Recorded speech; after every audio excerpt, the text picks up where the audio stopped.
This is Women Road Warriors with Shelley Johnson and Kaycie Grigel. If you drive long haul, short haul, or heavy haul, they're here to empower and inspire women in the trades on tncradio.live. So gear down, sit back, and enjoy.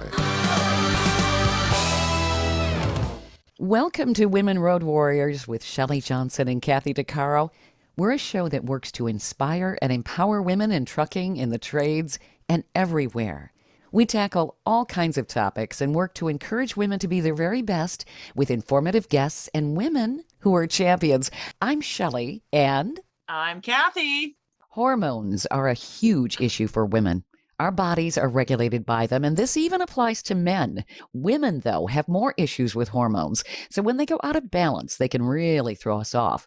Hormones must work together to keep our bodies functioning properly. Major stress and life events can throw them off.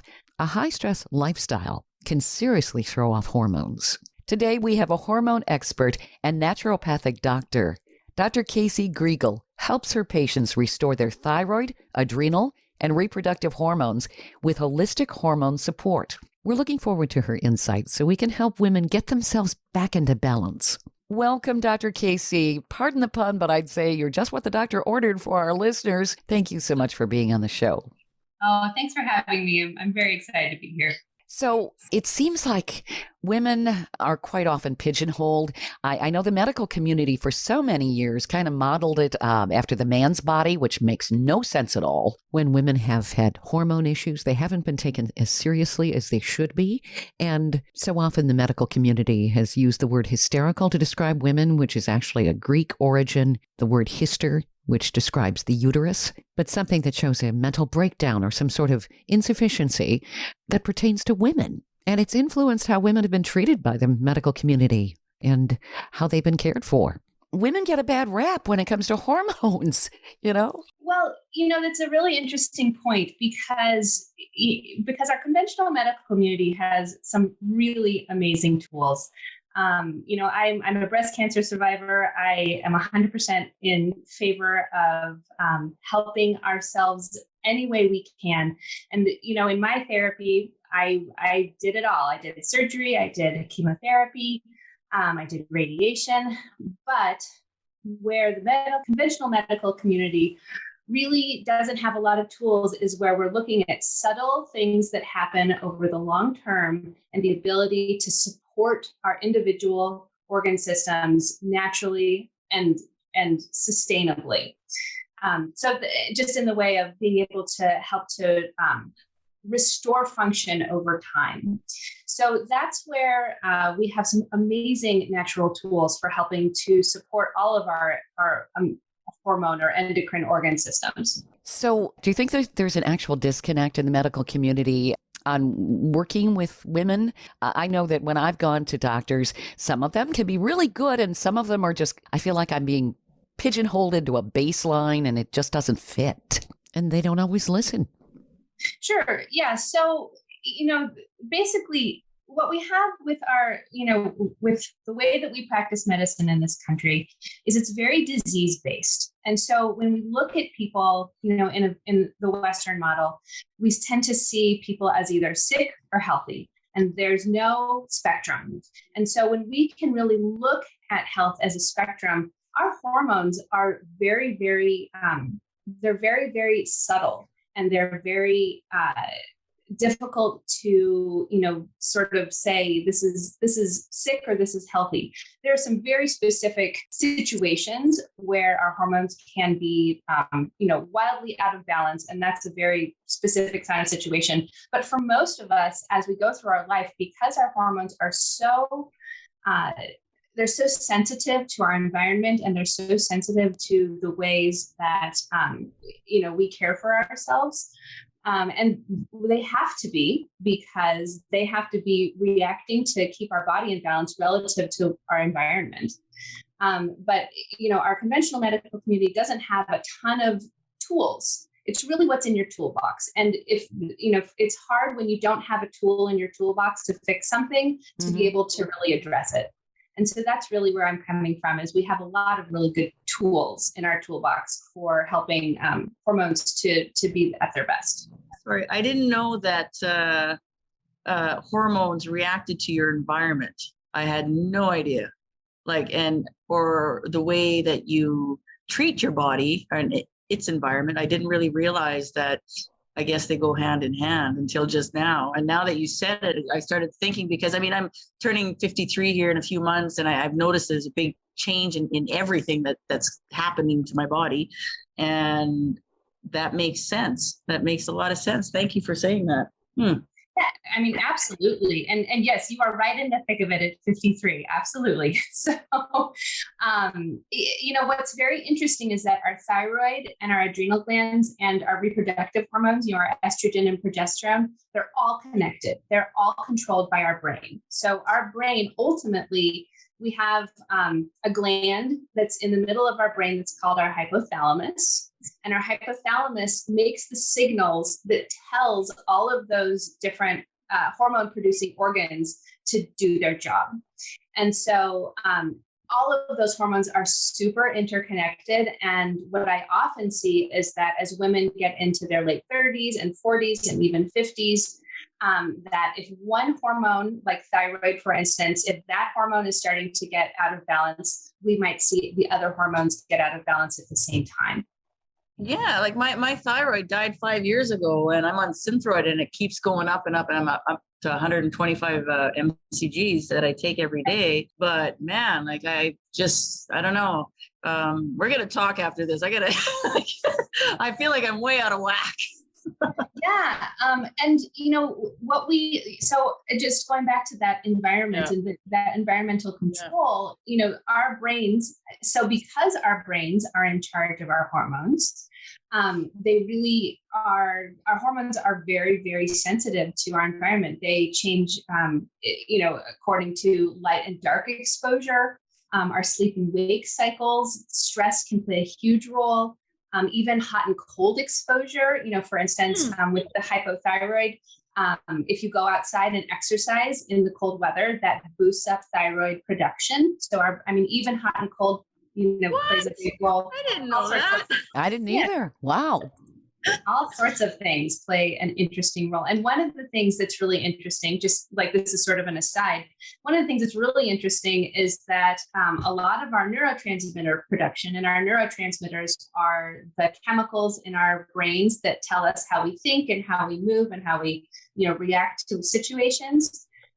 We have lots of those receptors in our eyes, and they're very reactive to light. And that reactivity can actually change the way that we produce our hormones as well. So even, what I tell a lot of women is, especially up in Alberta, if you're during these like very dark months between November and January, if you're outside, don't wear sunglasses. I mean, of course, like if you're out in the snow, don't go snowblind, don't anything that's going to hurt your eyes. Wear some sunglasses. If you're driving into the sun, wear sunglasses, but generally keep them off because you're stimulating your thyroid health when you see the sunshine. Really? Wow. So, okay. So would this play against me? Because when I work up north, all through the winter when I'm on night shift for 2 weeks, I don't see the sun at all. I get up and it's dark. I go to bed, it's dark. So 2 weeks, zero sun.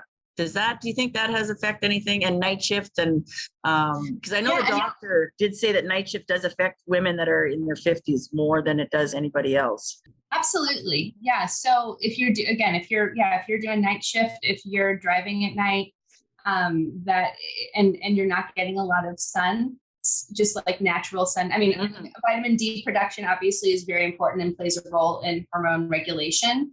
And that's impacted by our sun exposure, but also just our ability to see light really impacts our mood. Things like seasonal affective disorder, that's a real thing. It impacts thyroid production. It impacts the way that we have our circadian rhythm, which is the way that our body produces hormones throughout the day, and really impacts our adrenal hormones like cortisol. So yeah, that can absolutely play a role. So some women, or a lot, people in general, some people will get like a light box, that you can kind of sit in front of while you're eating breakfast or, just hanging out. And and they even make like light glasses that have Does a ring light count that I use for my self tapes that I have for my auditions? Can I use the ring light? That'll do some of it. Yeah. I mean, it'll be something. But absolutely, I think it's definitely worth considering, getting some sort of light source, to help with regulating that circadian rhythm, the production of hormones. You tend to, when it's dark out, your brain, your pineal gland in your brain wants to make melatonin, which helps you be sleepy and want to sleep. And then when it's light out, it sort of flips the switch to making thyroid. 2 weeks is a long time with no sun, It is. Yeah. Yes, it is. And when we lived up in Alaska, it was really distinct, and especially for the people who were working that shift up on the North Slope where really the sun never came up. We really saw that it was really impactful for their hormone production and for mood and immunity and all those kinds of things. Interesting. When you talk about sunshine, I have throughout my life never liked gray days. Gray, rainy days, especially, it's like, it just seems like harder to get motivated. So it's actually a hormone-driven thing then. Yeah, I think it is. I mean, absolutely. I think that it really impacts the way that you produce, again, those neurotransmitters, which are sort of like hormones for your brain. Okay. Stay tuned for more of Women Road Warriors coming up. Great leaders challenge their people not to stop at the first right answer. Tighten the Lug Nuts is the book that will help you move past that first right answer to be more effective, more productive, and more successful. This book serves as a blueprint that can be easily applied by leaders, entrepreneurs, truckers, owner-operators, all of us in our everyday lives. This is one of the best leadership books you can read to help you accelerate towards your personal and professional goals. Plus, a portion of the proceeds will be donated to truckerschristmasgroup.org. Visit TightenTheLugNuts.com to order your copy today.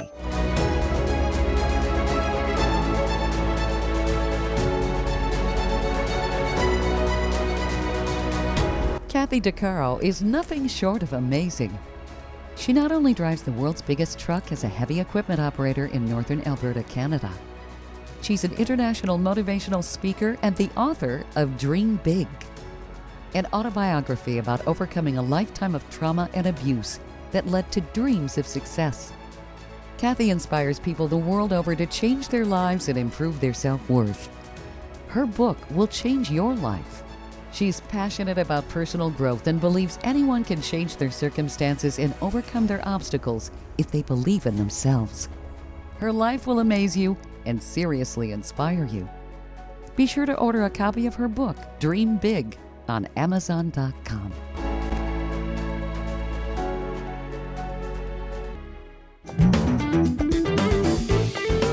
Welcome back to Women Road Warriors with Shelley Johnson and Kaycie Grigel. Could you explain for the listeners out there, because I'm sure there's a lot of women who don't know what the function of the adrenal gland is? Absolutely. And, I feel like the adrenal glands are really sort of a linchpin in our hormone health, especially as we go through menopause. So our adrenal glands are, they're these little pyramid-shaped glands. They sit on top of our kidneys. And our kidneys, filter everything out and they make urine. But they sit there as like little pyramids, little hats on top of the kidneys, and they make a wide variety of hormones. But some of the most important hormones for our discussion today are stress hormones. So they make what we think of as like adrenaline. That helps when we have stress. And they also make another stress hormone called cortisol. And cortisol is super, super crucial for us because it regulates a lot of stuff. What cortisol does, so basically stress for us today is a little bit different than the way that our bodies are programmed to handle stress, because historically for our ancestors, stress meant I have to escape from danger. So I have to run from the bear, right? I have to climb a tree. And so what stress hormones do is they prepare our bodies to think fast, run fast, and escape. So it makes our brains go fast, it makes our heart pump fast, and it makes our muscles move quickly. And so that's what our adrenaline does, or epinephrine. That's the medical word for the same thing. And then cortisol, which you maybe have heard of in the media. Cortisol is a hormone that mobilizes sugar from storage. And so what it does is it takes our stores, it turns it into sugar so you can feed the brain and the muscles and the heart so you can escape from danger.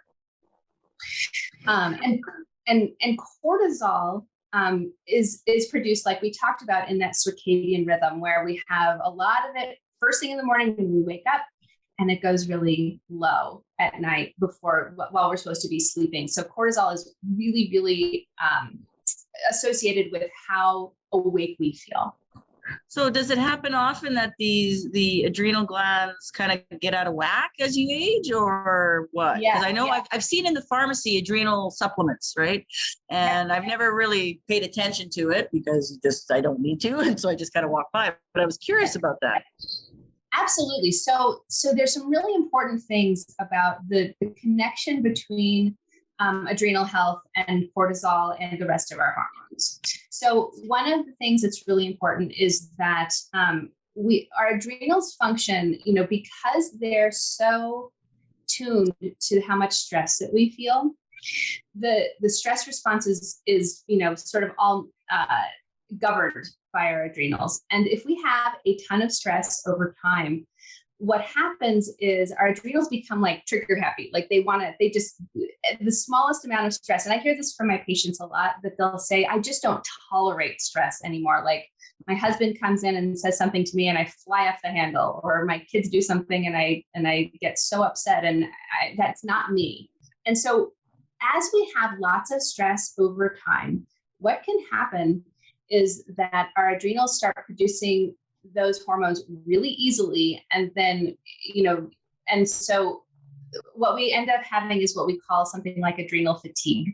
So adrenal fatigue is when those adrenals they don't produce as optimally anymore. And there's kind of a couple stages. One of those stages is kind of at the beginning. We'll see people who they don't sleep very well because they're making stress hormones all night. You may have insomnia because of that.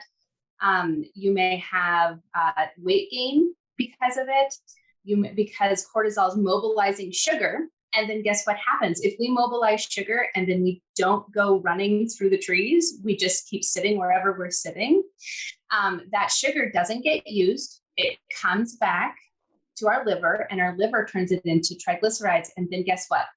It gets put around our bellies, and then we gain weight around the middle. Yeah. No fun at all, right? No. That's the first type of adrenal fatigue, where we have this sort of increase in hormones, and it makes us feel like we have more stress all the time.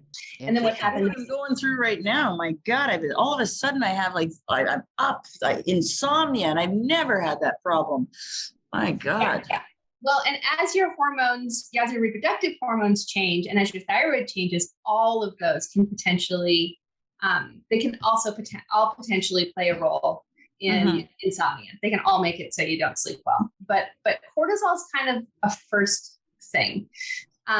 What we see over time as cortisol as our adrenals get more depleted, is that then you just, that's when you get really fatigued and your adrenals sort of just like poop out, and they just don't make those stress hormones at all. And that's when you feel super exhausted.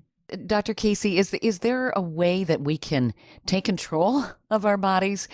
You hear about bioidentical hormones and all of that. I think especially with women, we want to be regulated here. It's like you feel like you're being betrayed by your body when it's doing this and that. It's like, I don't have time for this. That's right. So the reason I go on and on and on about adrenals is because, like I said, I feel like it's really the linchpin in our hormone health, because as we go through menopause, our ovaries are what make our estrogen and progesterone as we go through our, sort of fertile years.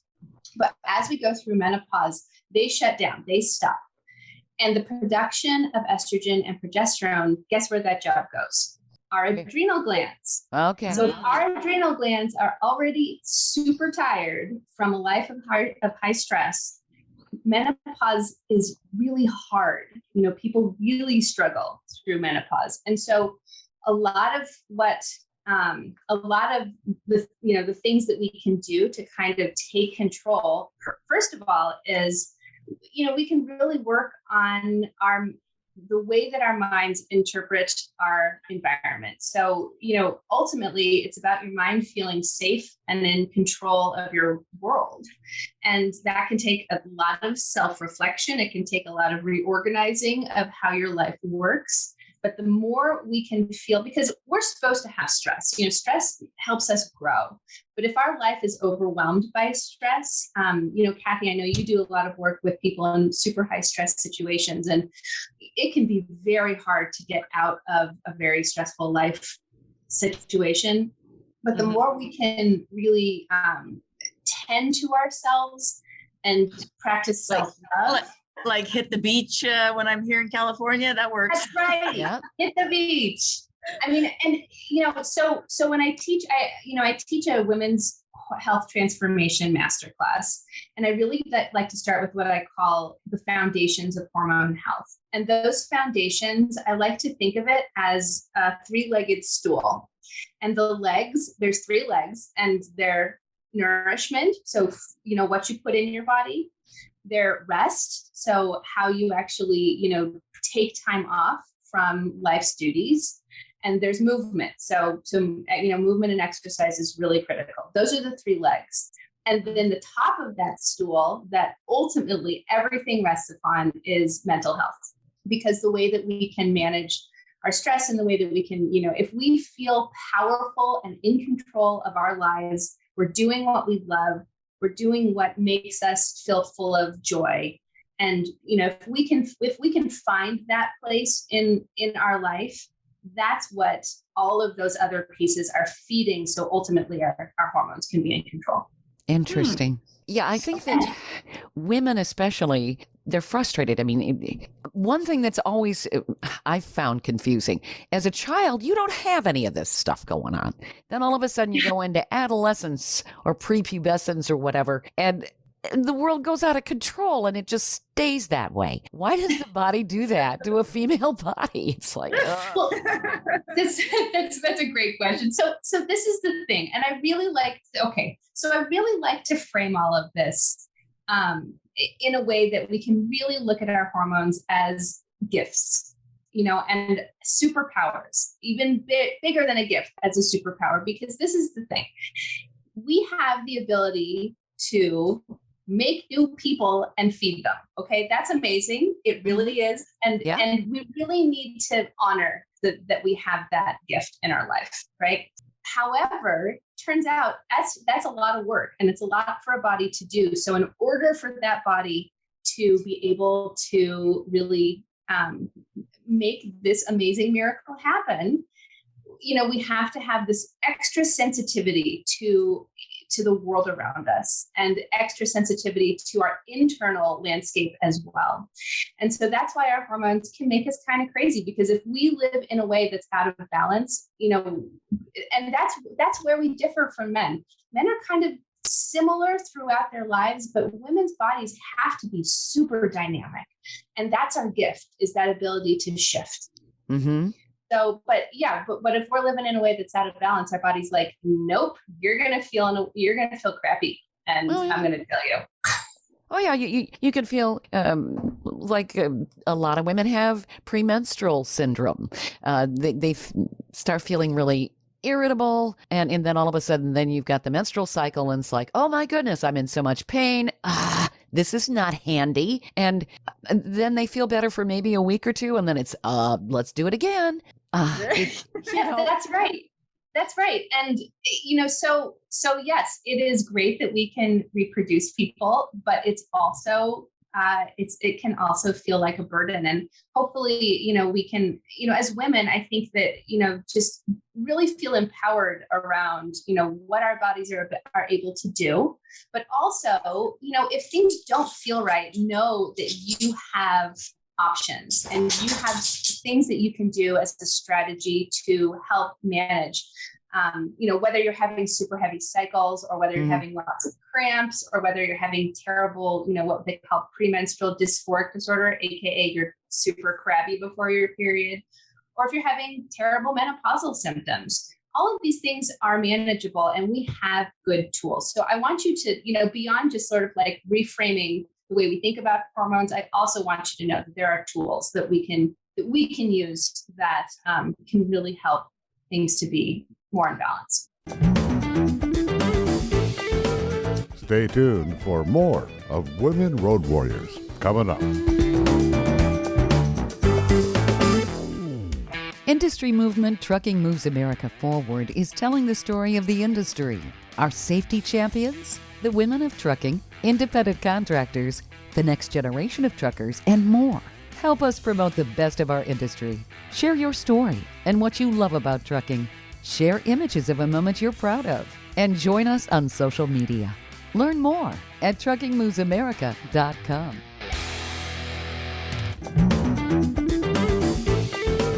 Welcome back to Women Road Warriors with Shelley Johnson and Kaycie Grigel. So what kind of tools do you offer? Because, I think that all of us would like to say, hey, I just want to pop this one pill. My life is going to have total equilibrium throughout my life. I'm not going to lose my hair, this and that, I'm not going to wake up in the morning and go, what was that? What's in the mirror today? Oh, yeah. This kind of stuff. Oh, I know that feeling. I do know that feeling. So some of the things that we can do. So obviously those three pillars of the stool, eating good food, resting when you need to rest, and moving your body. Your body's programmed to do all those things. So those are first. Those are what we call the determinants of health. Mm-hmm. But beyond that, if you need extra help, there are different botanicals that are super helpful for helping to regulate cycles, that are great for helping to manage things like hot flashes. There are really good tools, lots of, so before I became a doctor, I was an herbalist. And so I tend to lean pretty hard on my sort of what we would call herbal allies. So the different types of plants that grow in the ground that have different biochemical properties that can help to, change our inner landscape so we feel better. So like I said, I tend to lean on botanicals more maybe than other providers, but we have really good botanicals for things like adrenal fatigue and restoring adrenal health. We call them adaptogens. Okay. But that's part of what I do. But then we also can we can use things like different nutrients to help to so for a lot of women, one issue is that when we have a ton of stress, all of that cortisol and blood sugar spiking moves us towards metabolic syndrome or diabetes. So we can use nutrients like chromium or vanadium to help to balance blood sugar while we're getting our adrenals in line. Mm-hmm. So that's one place that we can use nutrients. I always like to make sure that your nutrients in general are replete. So optimally, you're getting all your nutrients from your food. But if you're living on the road and you're not getting fresh stuff all the time, using something like a whole foods based multivitamin that comes from food so your body can process it well. Right. That can be, really helpful just to make sure that you're getting everything that you need. So we have a lot of different sort of natural tools. And then one of the things that we can also use if necessary, I kind of think of it as like my last choice is we can use some bioidentical hormones to manage symptoms. And those are hormones that are natural. They're synthesized from things like soy and licorice. And they more closely match the hormones that your body would naturally make on its own. So that basically where you need to start is to balance out the adrenals before you look at everything else. Is that kind of what people need to think about? Yeah, I mean, so when women come to see me, generally the first thing that I do is if we're trying to figure out what hormone is actually out of balance, which, like I said, a A lot of times it's more than one. A lot of times we'll do some hormone testing. And so that way we can get a good idea of, what is your cortisol doing and where are your estrogen and progesterone levels? And what about testosterone, your androgens? Those are really important too for you to feel vital and, full of energy. And then we'll look at the thyroid as well. So, the first place that I like to look as a doctor is lab results, because I like the data. I want to know exactly what's happening. But for a lot of women, if you know that you're starting to have these different symptoms, if you feel like, you want to do this without seeing the lab results, adrenals are a good place to start, because if you have a super stressful life and you're really tired, you can't go wrong with giving yourself some adrenal support. Mm-hmm. I think that's what I'll be doing. I'll be checking into that when we hang up because I've been kind of curious about that. I'm so happy we're talking. My God. Yeah. And I know that thyroid is a huge issue, and women are more prone to thyroid irregularities, and it can run in families. I was diagnosed back in 2008 with Graves' disease. Had no idea. And that's the opposite of a slow thyroid. It's hyperthyroid. And it took, I don't know how many endocrinologists I had to actually go to. In Michigan, I had to go to the Detroit area to an expert in thyroid. And he ran a couple tests. He's like, yep, that's what you have. And he said, you're on page 11 of my book. I'm like, okay. And then I'm reading this going, oh my goodness, because it can affect your eyes. And Yep. he said, your eyeballs are a little bit larger. I said, what do I do? He said, well, there's certain things you can do. He said, not a whole lot we can do to treat it. We can irradiate your thyroid. Yep. I said, what's the worst case scenario here? Well, your eyeballs will keep getting bigger and bigger and bigger till we have to grind out your eye sockets. I'm like, what? What? Yeah. And I've been able to regulate it, but I've had to do a lot of research because I didn't want to take any kind of artificial chemicals or anything like that. And certainly irradiating your thyroid wasn't an option I wanted to pursue. I have been taking selenium. That seems to have helped. And in really watching my diet, and so it kind of calmed itself. But it was a shock to me. And basically, when you have a hyperthyroid, you can eat, eat. It can work against you. You'll just get skinnier and skinnier. That's right. Yeah. Yes. What? So your thyroid, in a very basic, just for your listeners, in a very basic way, your thyroid regulates sort of the rate at which your body works. Uh-huh. So, to give like very specific examples, if your thyroid is low, people tend to gain weight. Things are just slow down, like their heart rate slows down. They feel cold. They may get constipated. Things just sort of slow down. But if you have hyperthyroid, like you had Graves' disease, things speed up. So you lose weight. Your heart can race. You can feel sweaty. You can have diarrhea, things just are moving a little bit faster. Yeah. And yes, exophthalmos, that's where your eyeballs pop out. That is no joke. And that's something you definitely have to be super aware of. Mm-hmm. And so, with the thyroid, that is something that nutrients do work super well with, because something like selenium tends to block the antibodies that will attack your thyroid.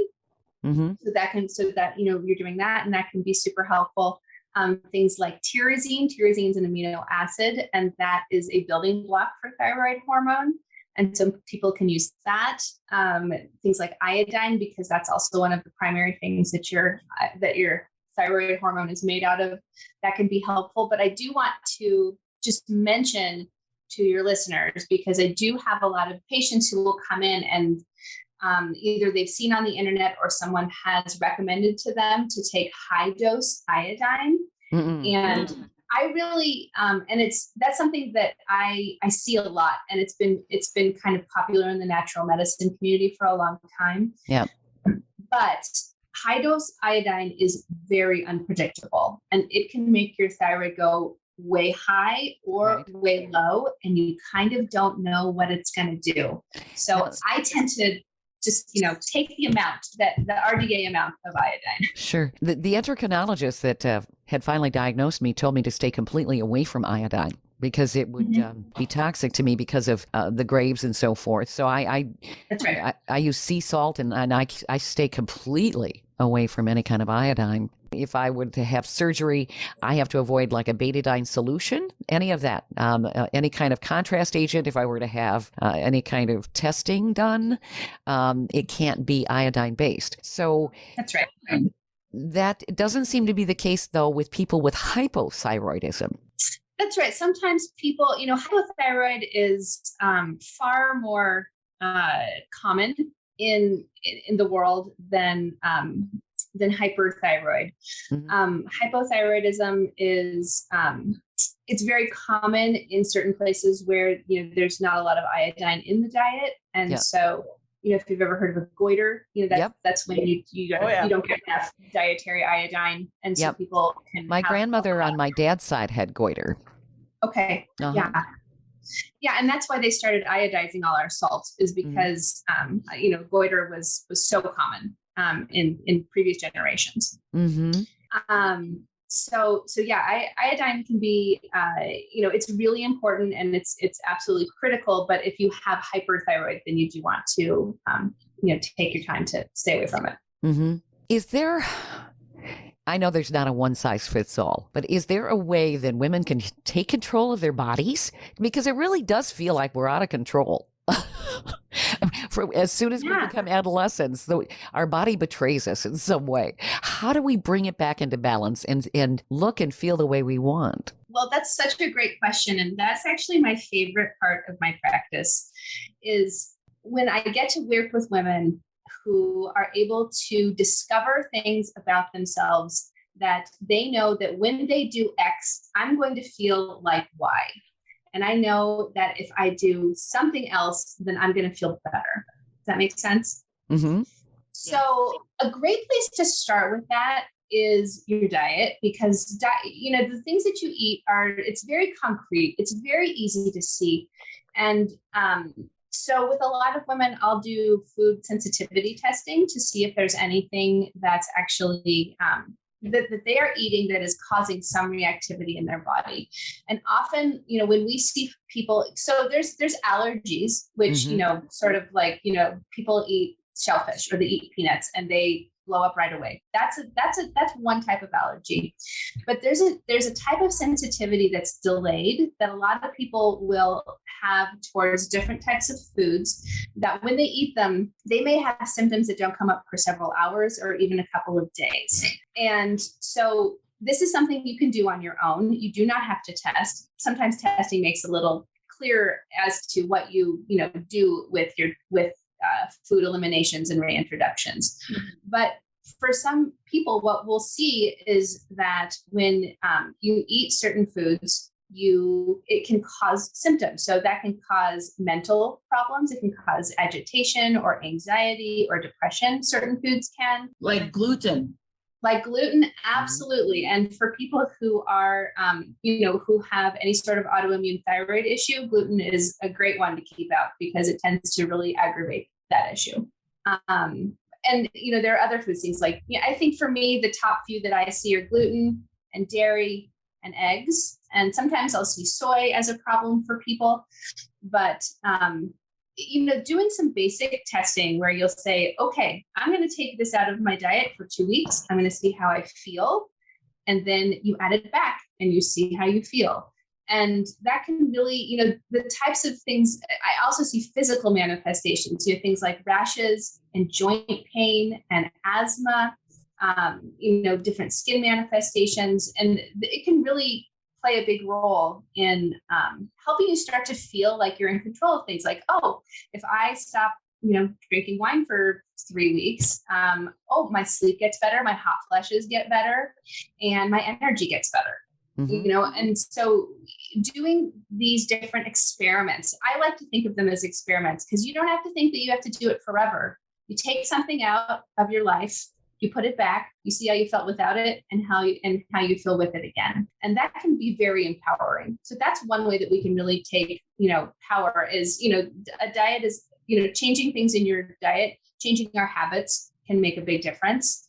And we can do, other types of things like, start walking 30 minutes a day, see how you feel. Just making these small changes that give you an awareness of how your body reacts and how your body feels is huge. Stay tuned for more of Women Road Warriors coming up.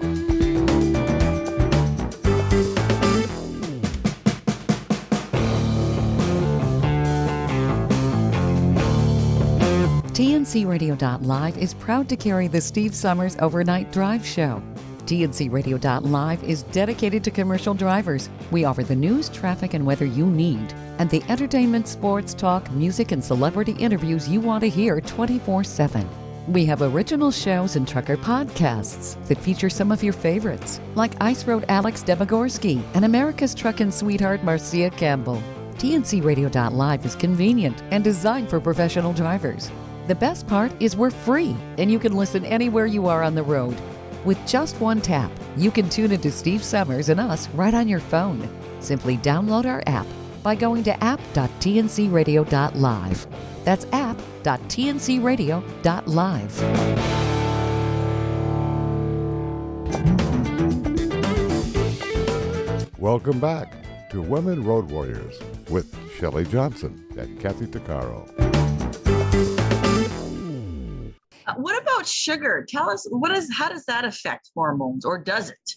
So sugar can absolutely impact our hormones in a couple of ways. One is blood sugar. I know blood sugar issues is a huge problem in the trucking community. It's a huge problem in our whole society. When we have chronically elevated blood sugar, it really, it can lead to things like diabetes, and that's important. But from a hormone perspective, chronically elevating the blood sugar really impacts a few things. It impacts cortisol levels, just because those tend to bounce around as the blood sugar bounces around as well. When we have chronically elevated blood sugar, it can increase our testosterone levels. And when testosterone levels are high, it suppresses our production of progesterone. And that can do a couple of things. One is it can give us, hot flashes and that kind of thing. All those sort of menopausal symptoms, but also during our reproductive years, if our progesterone levels are low and our testosterone is high, it can lead to something called PCOS, which can really impact our cycles, and it can really impact our ability to, get pregnant.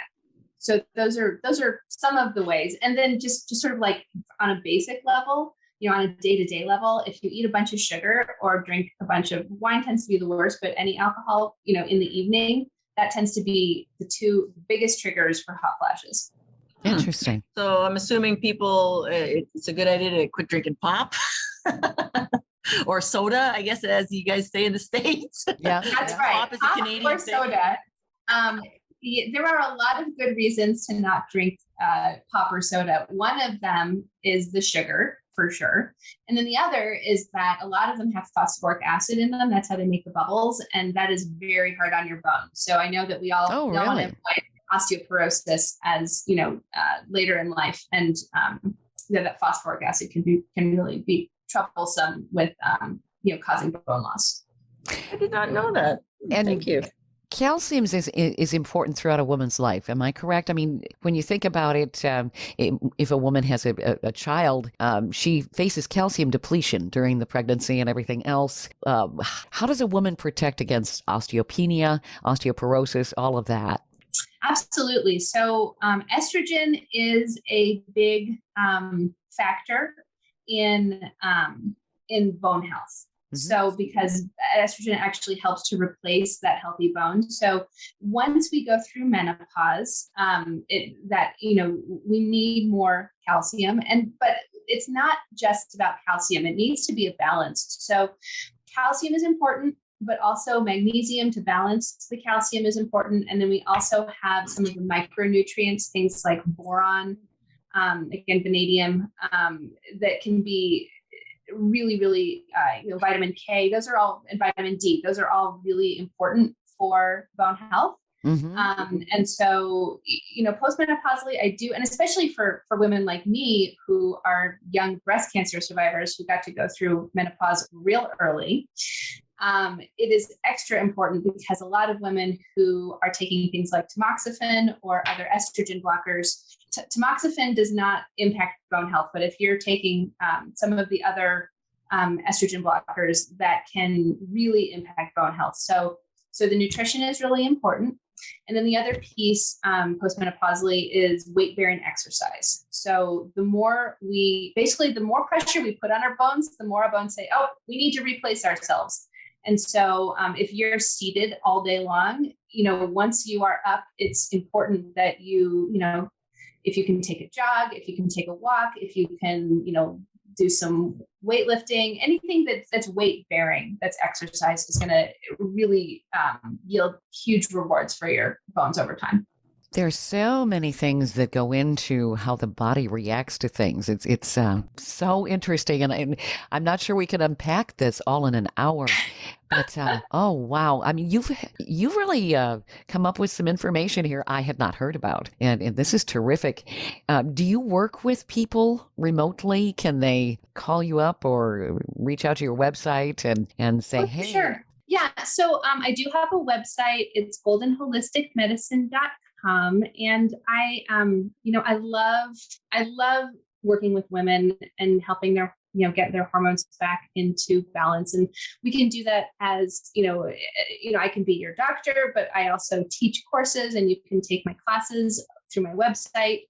Again, I do have that Women's Hormone Transformation Masterclass that I'm actually starting the next round here on March 8th.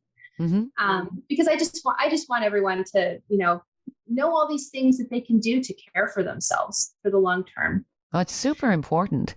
And I think, thanks to the pandemic, I would say probably 75% of my appointments these days are by telemedicine. So I see folks all over the place. So essentially you can order a blood work, and then you look and see what's going on in each person's body. Am I correct? That's right. Mm-hmm. Yeah, we have all sorts of interesting ways that we can test, get different information than you might get from your conventional provider. And I do look at your regular blood results as well. Things like your blood count and your chemistries and your thyroid. Those things I absolutely look at. But then we can also do more in-depth panels about how your hormones are functioning. We can look at things like food sensitivities. If you're having digestive issues, which so many of us do, we can do things like stool microbiome.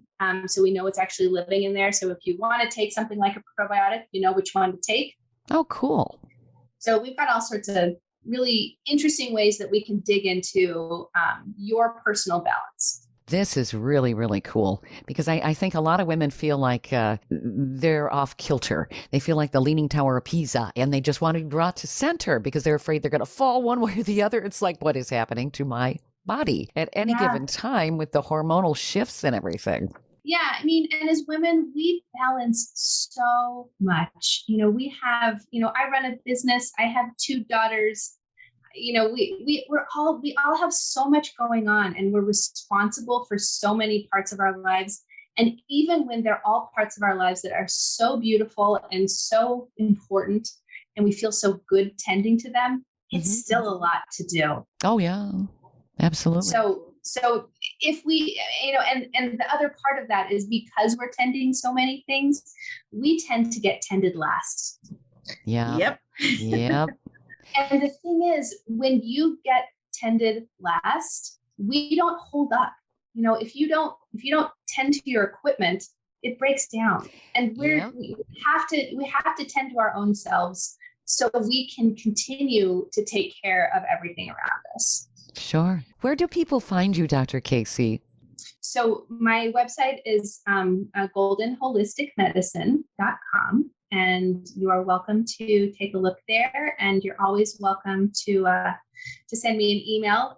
It's which we can put on the link. Excellent. Thank you so much, Dr. Kaycie. We're running out of time here, but you've really given us a lot of great insight onto how the body works, because sometimes it's just a mystery. Yes, it is a wonderful mystery, but I really hope that we can all, unravel enough that we can all keep feeling well. I'm definitely going to be contacting you about my whole issues that are going on. I'm feeling I'm all over the place. So wonderful. I'm so happy we had you on the show today. Absolutely. It's just so much fun to talk with you guys. Thank you, Dr. Kaycie. This is terrific. You've been listening to Women Road Warriors with Shelley Johnson and Kaycie Grigel. If you want to be a guest on the show or have a topic or feedback, email us at info@tncradio.live.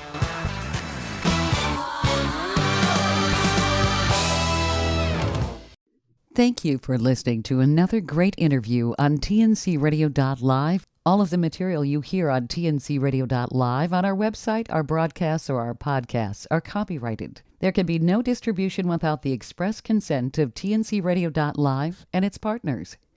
For inquiries, write us at info@tncradio.live.